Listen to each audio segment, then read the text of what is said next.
સુરતના સચિન જીઆઈડીસી પોલીસે દેશી હાથ બનાવટના તમંચા તથા જીવતા કારતૂસ સાથે એક આરોપીને ઝડપી પાડી કાયદેસરની કાર્યવાહી હાથ ધરી છે। આ અંગે એસીપી એનપી ગોહિલે જણાવ્યું હતું કે સુરતના સચિન જીઆઈડીસી પોલીસ ટીમ પેટ્રોલિંગમાં હતી।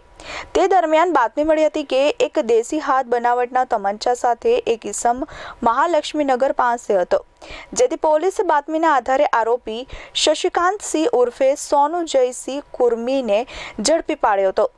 પકડાયેલ આરોપી પાસેથી પોલીસે દેશી હાથ બનાવટનો તમંચો, જીવતા કારતૂસ અને એક મોબાઈલ ફોન કબજે કર્યો હતો। પકડાયેલ આરોપી અગાઉ પોતાના વતન ખાતે લૂંટના ગુનામાં 3 મહિના જેલમાં રહી ચૂક્યો છે। સચિન જીઆઈડીસી પોલીસ સ્ટેશનના ડિસ્ટાફને એક અંગત બાતમીદારથી બાતમી હકીકત મળેલી હતી, જે આધારે એક ઈસમને દેશી હાથ બનાવટના તમંચા સાથે પકડી દીધેલો છે। તમંચા સાથે એક જીવતો કારતૂસ પણ મળેલો છે અને એક મોબાઈલ ફોન પણ મળેલો છે। આ આરોપી વિરુદ્ધમાં જે ગુનો દાખલ થયેલો છે એ આરોપીનું નામ છે શશિકાંતસિંહ ઉર્ફે સોનુ જયસિંહ કુર્મી, ઉંમર વર્ષ 20, અને એ અભિમન્યુ મોર્યાની રૂમમાં મહાલક્ષ્મીનગર તરફ બરફ ફેક્ટરી પાસે રહેતો હતો। આ મૂળ જે વતની છે ઉત્તર પ્રદેશનો છે, ગામ કોપા અને જિલ્લો ચિત્રકૂટ, મૂળ ત્યાંનો રહેવાસી છે।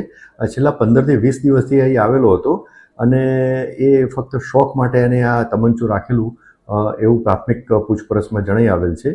અને આ તમંચો ક્યાંથી લાવેલો, કોની પાસેથી લાવેલો એ હાલમાં જણાવતો નથી, પરંતુ એવું જણાવે છે કે યુપીથી એ આ તમંચો લઈ આવેલો હતો અને કારખાનામાં છૂટક મજૂરી કરતો હતો।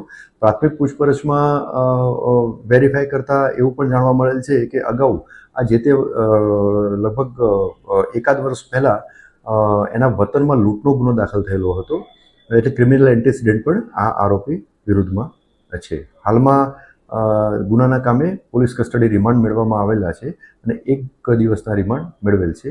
પોલીસ કસ્ટડી હેઠળ હાલમાં આરોપી છે, એની વધુ પૂછપરછ પણ ચાલુ છે। સાહેબ, આરોપી અહીંયા શું કરતો હતો? અહીંયા એ કારખાનામાં જે ડાઇંગ મિલ જે છે એના કારખાનામાં છૂટક મજૂરીનું કામ કરતો હતો। Bureau report S24 news Surat.